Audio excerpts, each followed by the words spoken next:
Students, आज हम plus two chemistry से एक इंपॉर्टेंट टॉपिक लेके आए हैं जिसका नाम है कोलिजन थ्योरी। कोलिजन थ्योरी, ये जो थ्योरी है Max Strauss and William Lewis ने दी थी। और ये थ्योरी क्या कहती है? ये थ्योरी कहती है reacting species are hard sphere and reaction occur when they collide with each other. किसी भी रिएक्शन में जो रिएक्टिंग स्पीसीज होती है, जो रिएक्टेंट्स के एटम्स होते हैं, आयंस होते हैं या मॉलिक्यूल्स होते हैं, रिएक्टिंग स्पीसीज का मतलब एटम्स, आयन और मॉलिक्यूल्स जिनके बीच रिएक्शन होने जा रही है वो हार्ड सफियर होते हैं। और जब तक वो आपस में कोलाइड नहीं करेंगे, जब तक वो आपस में कोलाइड नहीं करेंगे तब तक प्रोडक्ट नहीं बनेगा। और ये जो थ्योरी है किस पे बेस है? Kinetic molecular theory of gases. Lower classes में प्लस 1 क्लास में हम पढ़ चुके हैं kinetic molecular theory of gas, उस पे बेस्ड है। इस थ्योरी को और डिटेल से पढ़ते हैं। और सबसे पहले हम यहाँ पे समझेंगे कोलिजन फ्रीक्वेंसी क्या होती है। कोलिजन फ्रीक्वेंसी का सिंबल होता है जेड। क्या होती है collision frequency? Number of collisions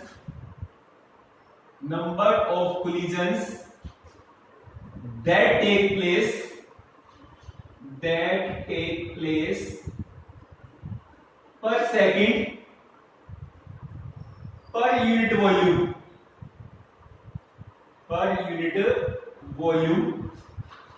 of reaction mixture।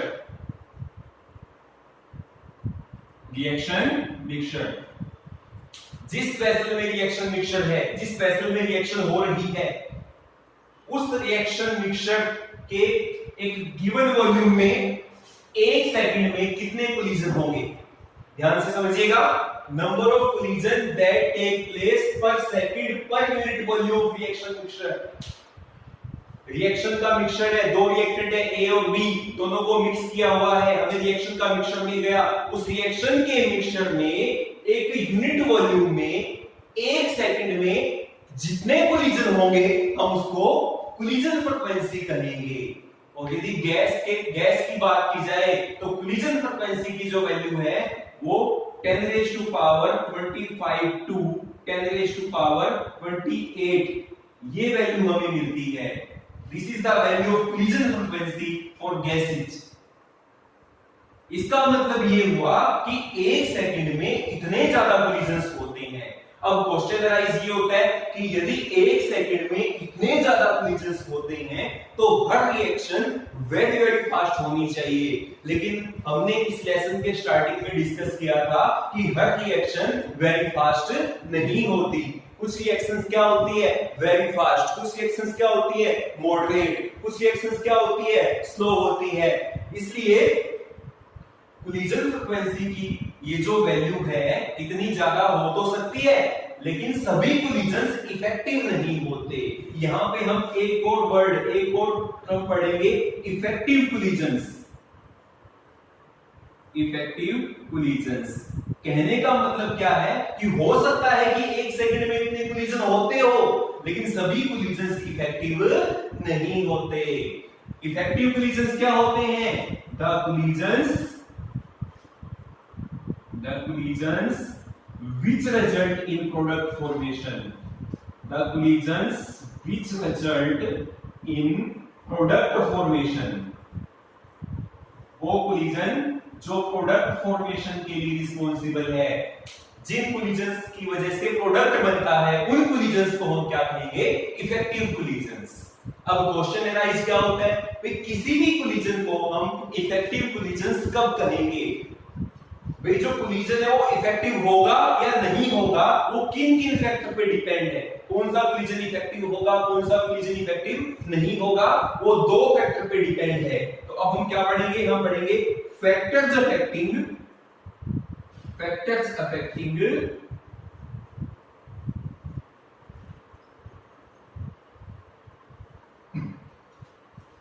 to a collision to become a collision effective।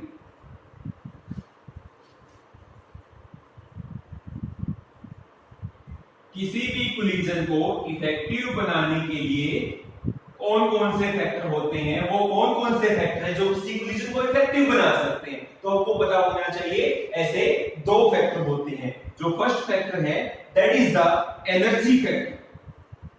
First factor is the energy factor, या हम इसको एनर्जी बैरियर भी कह देते हैं, एनर्जी फैक्टर भी कह देते हैं, एनर्जी बैरियर भी कह देते हैं। और जो सेकंड फैक्टर है that is the orientation factor, orientation factor. तो जो एनर्जी फैक्टर है और जो ओरिएंटेशन फैक्टर है, दोनों फैक्टर मिलकर किसी कोलिजन को इफेक्टिव बनाते हैं। आइए समझते हैं वन बाय वन कि दोनों फैक्टर क्या क्या होते हैं। तो सबसे पहले हम पढ़ेंगे एनर्जी फैक्टर। सबसे पहले हम डिटेल से डिस्कस करेंगे एनर्जी फैक्टर।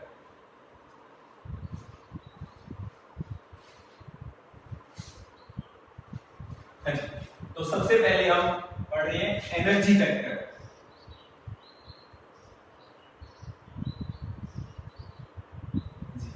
एनर्जी फैक्टर क्या कहता है? एनर्जी फैक्टर कहता है कि जो रिएक्टेंट पार्टिकल्स आपस में कोलाइड करने जा रहे हैं उनके अंदर सफिशिएंट एनर्जी होनी चाहिए ताकि वो बॉन्ड को तोड़ सके। एनर्जी फैक्टर क्या कहता है? एनर्जी फैक्टर कहता है the reactant particles must have a sufficient energy for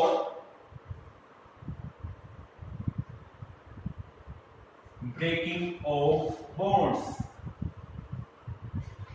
जो रिएक्टेंट पार्टिकल्स आपस में कोलाइड करने जा रहे हैं उनके अंदर सफिशिएंट एनर्जी होनी चाहिए ताकि उनके आपस में कोलिजन करने के बाद पुराने बॉन्ड टूट सके। The reactant particles must have a sufficient energy for breaking of bond. और इस एनर्जी को एक नाम दिया गया है, इस एनर्जी को बोलेंगे थ्रेशोल्ड एनर्जी। इस एनर्जी को हम क्या कहेंगे? Threshold energy. तो कोई आपसे पूछे थ्रेशोल्ड एनर्जी क्या होती है, तो आप क्या कहोगे? The minimum energy, the minimum energy which the reactants must have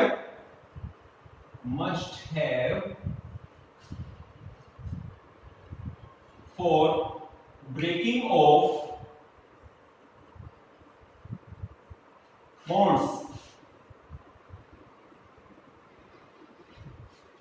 reactant particles के बीच जो बॉन्ड है उनको तोड़ने के लिए जो मिनिमम एनर्जी होनी चाहिए उसको हम क्या कहेंगे? थ्रेशोल्ड एनर्जी कहेंगे। तो ये पहला फैक्टर था एनर्जी फैक्टर। एनर्जी फैक्टर क्या कहता है कि जो रिएक्टेंट पार्टिकल्स आपस में कोलाइड करने जा रहे हैं उनके पास एक मिनिमम अमाउंट ऑफ एनर्जी होनी चाहिए। यदि एनर्जी मिनिमम अमाउंट से ज्यादा है तो कोलिजन इफेक्टिव होगा, अदरवाइज कोलिजन इफेक्टिव नहीं होगा। तो पहला फैक्टर क्या था? Energy factor. और जो दूसरा फैक्टर हमने बताया था that is the orientation factor. Orientation factor क्या कहता है? ओरिएंटेशन फैक्टर कहता है कि जो रिएक्टेंट पार्टिकल्स आपस में कोलाइड करने जा रहे हैं उनके पास ना केवल मिनिमम अमाउंट ऑफ एनर्जी से ज्यादा एनर्जी होनी चाहिए बल्कि उनकी ओरिएंटेशन भी प्रॉपर होनी चाहिए।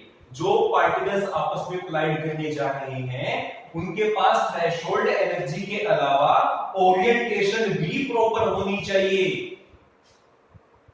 The reactant particles must have a proper orientation for effective collision। यदि हम चाहते हैं कि कोलिजन इफेक्टिव हो तो रिएक्टेंट पार्टिकल्स की जो ओरिएंटेशन है वो क्या होनी चाहिए? प्रॉपर होनी चाहिए। आइए ओरिएंटेशन फैक्टर को एक एग्जांपल की हेल्प से समझने की कोशिश करते हैं। एग्जांपल लेते हैं। ओरिएंटेशन फैक्टर को समझने के लिए हम एग्जांपल लेते हैं। हम reaction between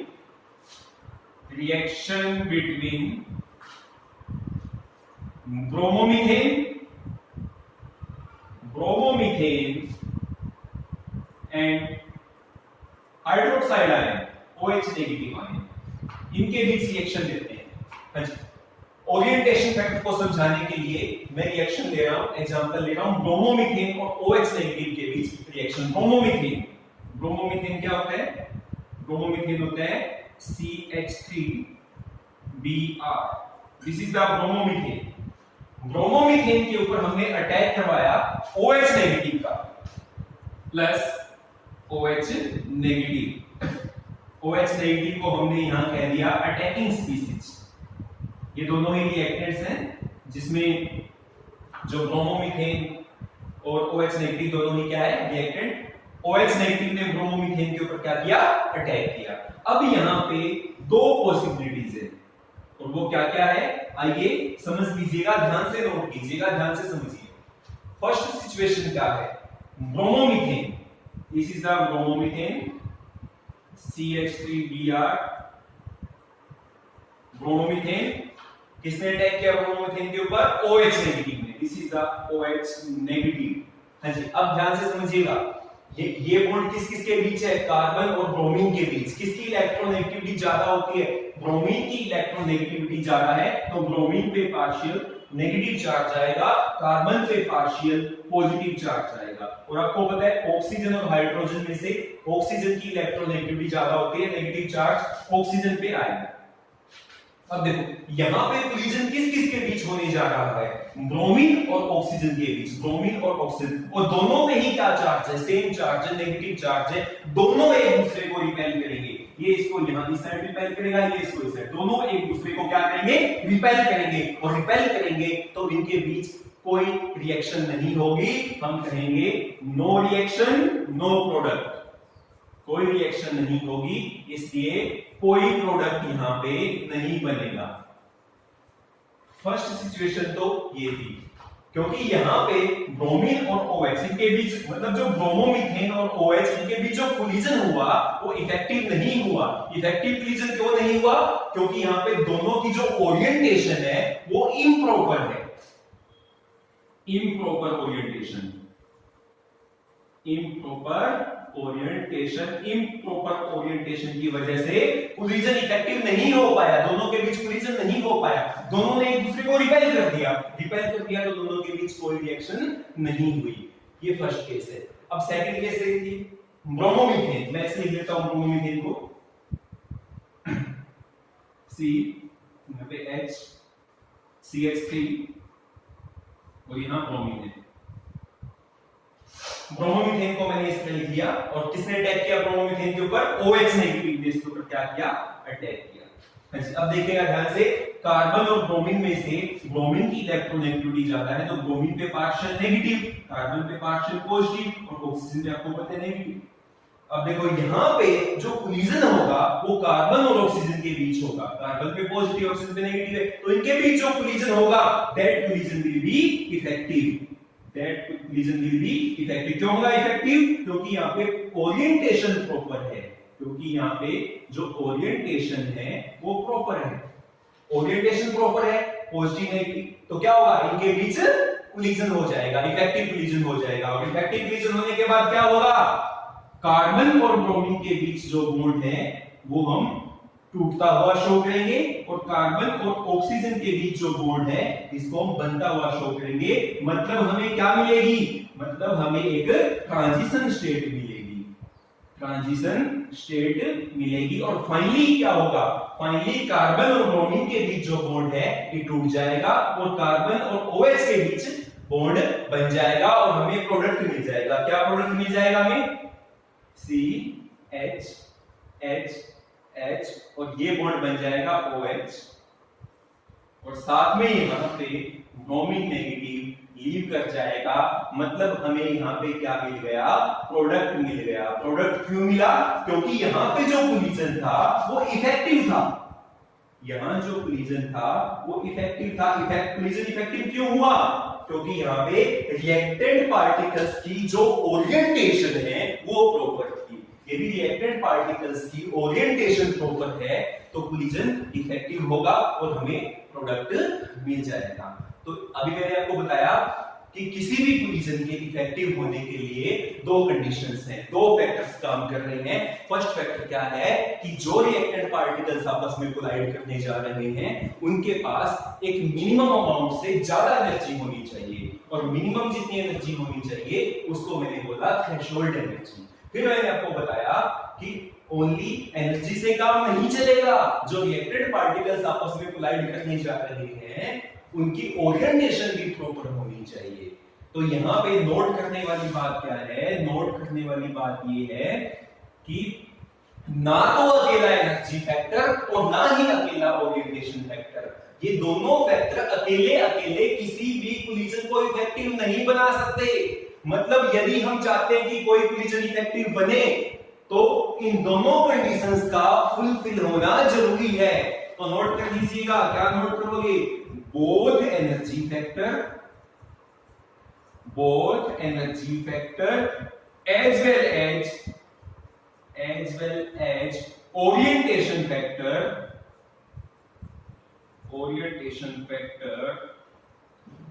simultaneously makes the collision effective।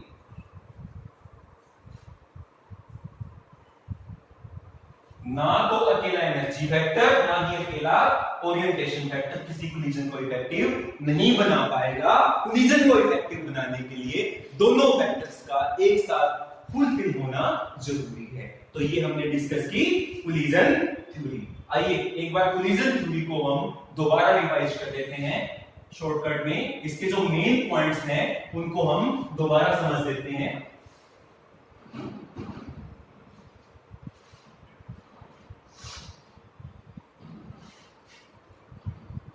जो कोलिजन थ्योरी है इसका ओवरव्यू ले लेते हैं ताकि और अच्छे से हमें समझ आ जाए।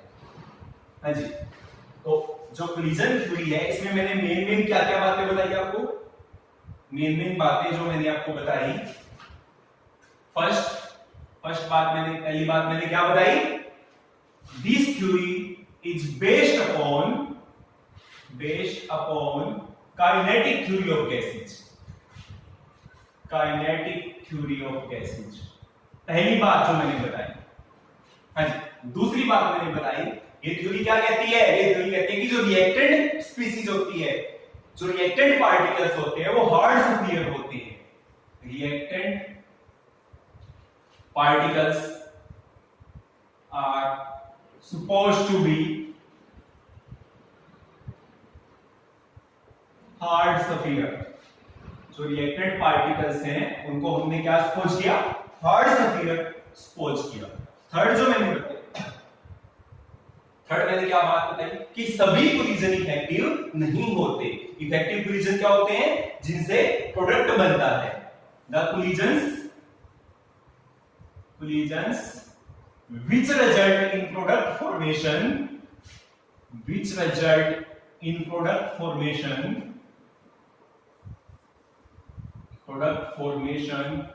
are called effective collisions। अभी मैंने आपको बताया कि वो कोलिजन जिनसे प्रोडक्ट बनता है उन कोलिजन्स को हम क्या बोलेंगे? इफेक्टिव कोलिजन्स बोलेंगे। उसके बाद मैंने बताया कि किसी भी कोलिजन को इफेक्टिव दो फैक्टर बनाते हैं। कौन कौन से फैक्टर बनाते हैं? एनर्जी फैक्टर और ओरिएंटेशन फैक्टर। एनर्जी फैक्टर या एनर्जी बैरियर कह सकते हैं, and orientation factor simultaneously makes a collision effective।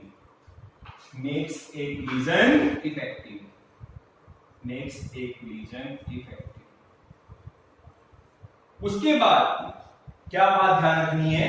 आपको ध्यान रखनी है कि कोलिजन थ्योरी के अकॉर्डिंग देखा जाए तो जो रेट ऑफ रिएक्शन है कोलिजन थ्योरी के ऊपर मेन पॉइंट है, सभी बच्चे अच्छे से नोट कर लीजिएगा।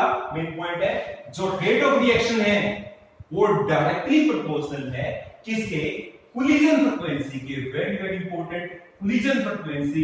अभी इस टॉपिक के स्टार्ट में मैंने बताया था कोलिजन फ्रीक्वेंसी क्या होती है, number of collisions that take place per second per unit volume of reaction mixture, उसको हम क्या कहते हैं, कोलिजन फ्रीक्वेंसी। कोलिजन फ्रीक्वेंसी जितनी ज्यादा होगी रेट ऑफ रिएक्शन भी उतना ही ज्यादा होगा। मतलब हम ये कह सकते हैं कि जो रेट ऑफ रिएक्शन है वो डायरेक्टली प्रोपोर्शनल है किसके, जेड के। हाँ जी, और लास्ट पॉइंट यहाँ पे जो ध्यान रखना है वो ध्यान रखना है कि जो रेट ऑफ रिएक्शन है, रेट ऑफ रिएक्शन वो डायरेक्टली प्रोपोर्शनल है fraction of effective collision, fraction of effective collision, fraction of effective collision. कितने ज्यादा कोलिजन इफेक्टिव है, कोलिजन तो बहुत सारे हो सकते हैं। मैंने कोलिजन फ्रीक्वेंसी की आपको वैल्यू बताई थी, गैस के लिए कोलिजन फ्रीक्वेंसी की वैल्यू कितनी होती है, 10 to power 25 to 10 to power 28। Collision तो बहुत सारे हैं लेकिन सभी कोलिजन इफेक्टिव नहीं है। जितने ज्यादा इफेक्टिव कोलिजन होंगे रेट ऑफ रिएक्शन भी उतना ही ज्यादा होगा। मतलब हम क्या कह सकते हैं, हम कह सकते हैं rate of reaction is directly proportional to, इसको मैं F से डिनोट कर देता हूं, तो किसके डायरेक्टली प्रोपोर्शनल हो गया, F के।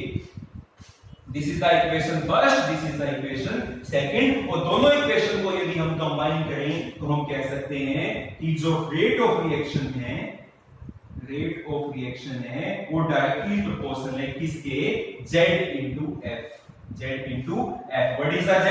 Z is the collision frequency and what is the F? Fraction of effective collision। तो ये हमने आज का डिस्कस की केमिकल काइनेटिक्स का एक इंपॉर्टेंट टॉपिक जिसका नाम है कोलिजन थ्योरी।